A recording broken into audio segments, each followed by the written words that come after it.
বলেছিলেন আপনারা বিচার বিভাগের স্বাধীনতা নিশ্চিত করবেন। এখন আপনারা সেই যে অর্ডিন্যান্স ছিল সেই অর্ডিন্যান্সের আপনারা বিরোধিতা করছেন এবং আপনারা বলছেন এটা এখন আপনারা করবেন না।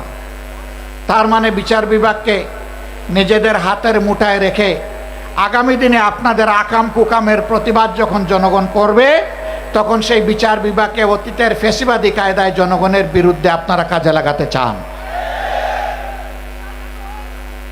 আমরা চেয়েছিলাম ফ্যাসিবাদীরা যেমন করে গুম এবং খুনের সংস্কৃতি চালু করেছিল সেই গুম সংস্কৃতিকে নির্মূল করার জন্য একটা স্বাধীন গুম কমিশন গঠন হোক।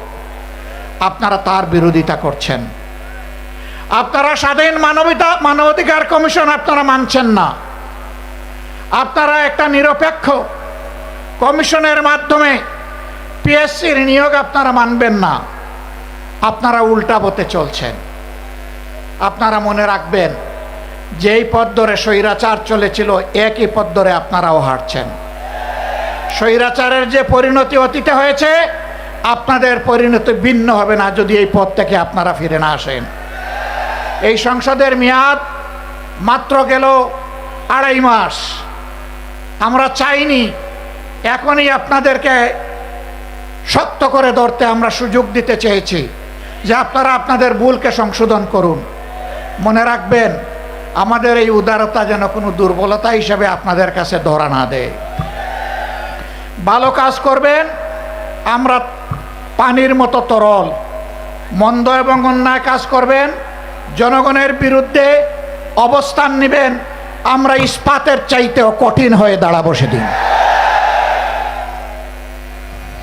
দেশ এবং জনগণের কোনো ক্ষতি আমরা মেনে নেব না।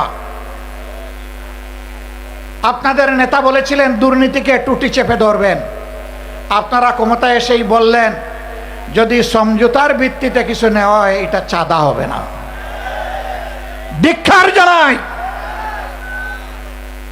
আজকে আপনাদের পরিচয় হয়েছে, আপনাদের নাম ছিল জাতীয়তাবাদী দল, এখন মানুষ বলে চাঁদাবাজি দল।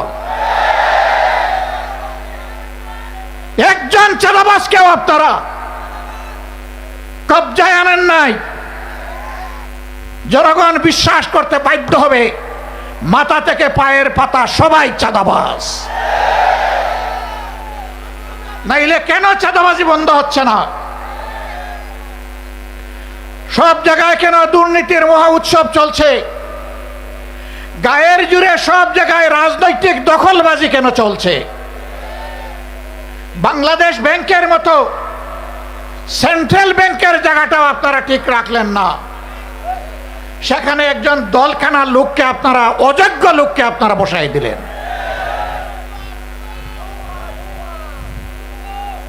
বিভিন্ন পাবলিক বিশ্ববিদ্যালয় একদিকে গিয়ে আপনারা বলবেন অতীতে রাজনৈতিক বিবেচনায় নিয়োগ দেওয়ার কারণে পাবলিক বিশ্ববিদ্যালয়গুলা মান রক্ষা করতে পারে নাই, বিশ্বমানে আসতে পারে নাই। আবার আপনারা দক্ষ বিসি, প্রবিসি, প্রক্টর, প্রভুষ সবাইকে সরিয়ে দিয়ে দলখানা লোকদেরকে সেখানে বসাবেন। জাতির সাথে এটি হচ্ছে প্রহসন।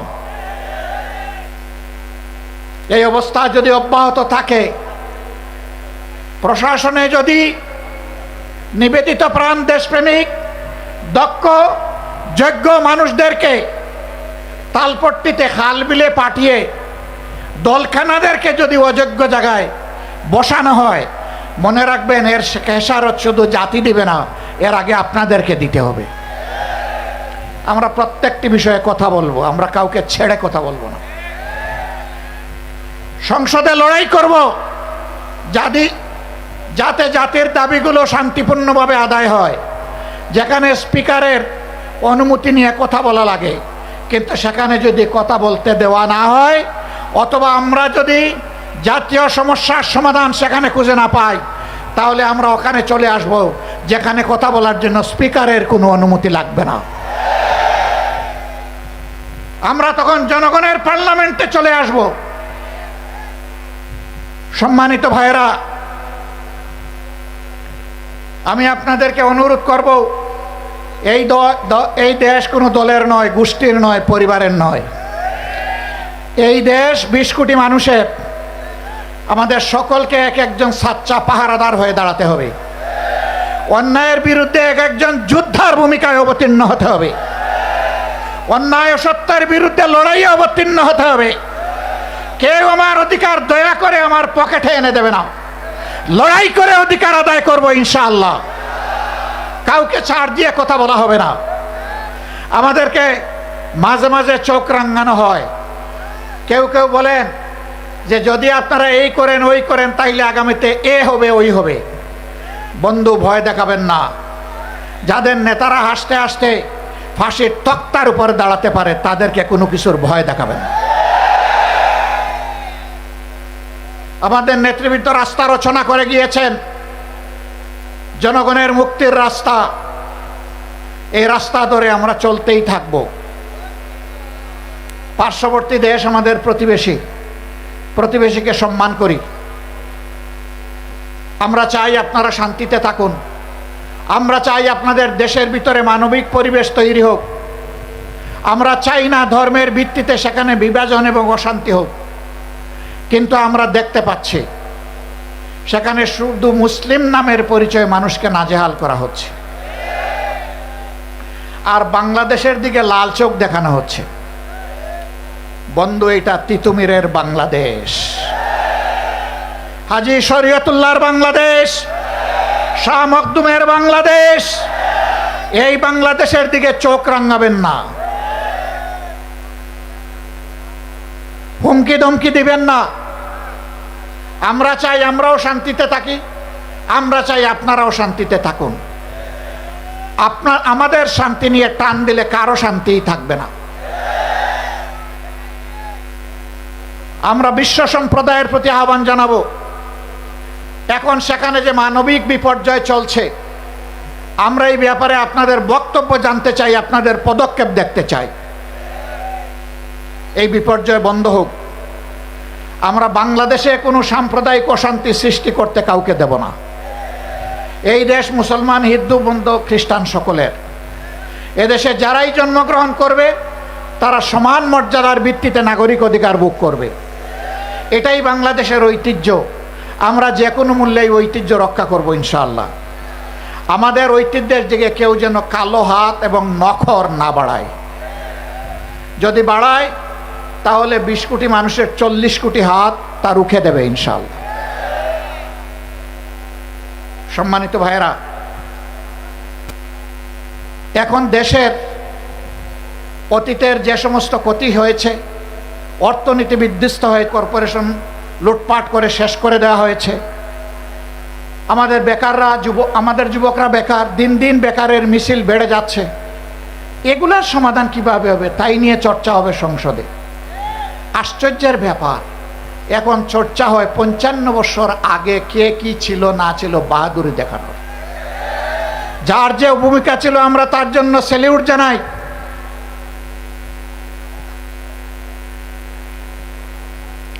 আমরা যার যে ভূমিকা আছে তার জন্য অবশ্যই স্যালিউট জানাই। কিন্তু একটা জাতি যদি ভবিষ্যতের দিকে না তাকাইয়া চিংড়ি মাছের মতো শুধু পিছনের দিকে তাকায়, এই জাতি জীবনে এগিয়ে যেতে পারবে না। ইতিহাস আমরা চর্চা করব, কিন্তু ইতিহাস নিয়ে পড়ে থাকবো না। ইতিহাস চর্চা করব ইতিহাস থেকে শিক্ষা নেওয়ার জন্যে। তো ইতিহাসের সাথে বেইমানি করলে একটা জাতিকে কতটা মূল্য দিতে হয় তা জানার জন্য। আমাদের অনেক সমস্যা। বাংলাদেশের 4 ভাগের 1 ভাগ পদ্মা এবং তিস্তার কারণে এখন প্রায় মরুভূমি হয়ে গিয়েছে। আওয়ামী লীগের প্রথম সরকার ক্ষমতায় আসার পর পরীক্ষামূলকভাবে 15 দিনের জন্য ফারাক্কাবাদ এটা বাস্তবায়নের সুযোগ দিয়েছিল, এর কার্যক্রম চালানোর সুযোগ দিয়েছিল। 55 বছরেও 15 দিন শেষ হয় না। ইতিমধ্যে পদ্মা শুকনা মৌসুমে মরুভূমি, আর বর্ষার মৌসুমে এটা দুর্ভোগের কারণ। এখন এই মৌসুমে কৃষকের পানির প্রয়োজন, সাধারণ মানুষের পানীয় জল দরকার, এখন পানি নেই। সরকারকে আমরা সাধুবাদ জানাই, ইতিমধ্যে পদ্মা ব্যারেজের ঘোষণা দিয়েছেন, কিন্তু এটা যেন শুধু লোক দেখানো ঘোষণা না হয়, এই ঘোষণা যেন বাস্তবে রূপ নেয়। তার পাশাপাশি আমরা আরও দৃঢ়ভাবে বলবো, তিস্তা সহ ওই 3টা নদীর পাড়ের মানুষের, 2.5 কোটি মানুষের দুঃখ দুর্দশা দূর করার জন্য তিস্তা মহাপরিকল্পনা অবশ্যই বাস্তবায়ন করতে হবে। আমি কালকেও বলেছি, বিএনপির নেতা, বর্তমান একজন মন্ত্রী, ওই অঞ্চলে বাড়ি, তিনি নির্বাচনের আগে তারেক রহমান সাহেব সহ সবাইকে নিয়ে তিনি তিস্তা পারে বিশাল আয়োজনে মিটিং এবং মিছিল করেছেন। সারা বাংলাদেশ থেকে দলে দলে সাংবাদিক বন্ধুরা সেখানে গিয়েছেন অথবা তাদেরকে নিয়ে যাওয়া হয়েছে। নির্বাচনী আমেজ তৈরি করার জন্য যদি এটা হয়ে থাকে, তাহলে মনে রাখবেন যে স্লোগান দিয়েছিলেন জাগো বাহে, বাহরাজ কিন্তু এখন জেগে আছে, এখন দুইটি চোখ দিয়ে তাকিয়ে আছে। সেদিন যে বক্তব্য দিয়েছিলেন তা বাস্তবায়ন করেন কিনা। আমরা স্পষ্টভাবে বলতে চাই, কারো রক্ত চক্কর দিকে না তাকিয়ে তিস্তা মহাপরিকল্পনা অবশ্যই বাস্তবায়ন করতে হবে। পদ্মায় পানি আনতে হবে, পদ্মার পানি আমাদের ন্যায্য পাওনা, তিস্তার পানি আমাদের ন্যায্য পাওনা। সারা বাংলাদেশে যে 154টা অভিন্ন নদী আছে, সবগুলোই আজকে মৃতপ্রায় হয়ে গিয়েছে। একজন বক্তা এখানে বলে গিয়েছেন যে আপনি খাল কেটে মানুষকে পানি দিতে চান, খালের পানির উৎস হচ্ছে নদী, নদী যদি ঠিক মতো না চলে তাইলে খালের পানি আসবে কোত্থেকে? আগে নদীর দিকে নজর দেন, সাথে সাথে খালের দিকেও নজর দেন, তখন জনগণ উপকৃত হবে। আর খাল কাটা কর্মসূচি যদি জনগণের মানসিক প্রশান্তির জন্য করে থাকেন, তাহলে এটা বুমেরাং হয়ে দেখা দেবে। আমরা চাই নদীও তার নাব্যতা ফিরে পাক, যৌবন ফিরে পাক, আর খাল কাটা কর্মসূচিও বাস্তবে রূপ দেখুক। আমরা কোনো উন্নয়ন এবং আমরা কোনো ভালো কাজের বিরোধী না, আমরা এর পক্ষে। সম্মানিত বন্ধুগণ, সরকার ইতিমধ্যে যে অপকর্মগুলো করেছে, জাতির সাথে যে ধোঁকা দিয়েছে, যেই 16টা অধ্যাদেশ বাস্তবায়ন না হলে বাংলাদেশে সুশাসন নিশ্চিত করা অসম্ভব, সেইগুলা তারা ফেলে দিয়েছে। এইগুলা যদি তারা বাস্তবায়ন না করে, আমি কথা দিয়ে যাচ্ছি, আমাদের আন্দোলন চলবে সংসদে, একই সাথে চলবে রাজপথে ইনশাআল্লাহ। এবং আমি আস্থার সাথে বলছি, গণভোটের রায়ও বাংলাদেশে ইনশাআল্লাহ বাস্তবায়ন হবে, বাস্তবায়ন করতে বাধ্য করা হবে ইনশাআল্লাহ। গণভোটের রায় যদি বাস্তবায়ন হয়, তাহলে দেশে সুশাসনের পথ সুগম হবে, না হয় অতীতের চাইতে ভয়াবহ স্বৈরশাসন জাতির গাড়ি চেপে বসবে। আমি শেষমেশ আপনাদেরকে আহ্বান জানাতে চাই, আসুন দুর্নীতিবাজ আর চাঁদাবাজ এদের বিরুদ্ধে আমরা সামাজিক ঐক্য গড়ে তুলি, আমরা মানুষকে সচেতন করি, গণপ্রতিরোধ গড়ে তুলি। চাঁদাবাজরা আসলে তাদের প্রতি উত্তম মেহমানদারির ব্যবস্থা করি, তারপরে প্রশাসনের হাতে তুলে দেই। যদি আমরা তা পারি, তাহলে সরকার লাগবে না, জনগণের শাসনে বাংলাদেশ ঠিক হয়ে যাবে ইনশাআল্লাহ। সরকার এটা করবে না, আমরা বুঝতে পারছি, কারণ শস্যা দিয়ে ভূত তাড়াবে কিভাবে? ওই শস্যার ভিতরেই ভূত, দানায় দানায় ভূত, ঘাটে ঘাটে ভূত, জনে জনে ভূত, মাথা থেকে পায়ের পাতা পর্যন্ত ভূত। এই ভূত তাড়ানোর জন্য আমাদেরকে ঐক্যবদ্ধ হতে হবে। আসুন দেশের জন্য, জাতির জন্য, আল্লাহর জন্য, আল্লাহর দিনের জন্য লড়ে যাই যেভাবে তারা লড়ে গিয়ে জীবন দিয়ে গেছে। আসুন আমাদের শপথ হোক, জান দিব কিন্তু দেশের মান দিব না ইনশাআল্লাহ। আল্লাহ আমাদেরকে হেফাজত করুন, রক্ষা করুন।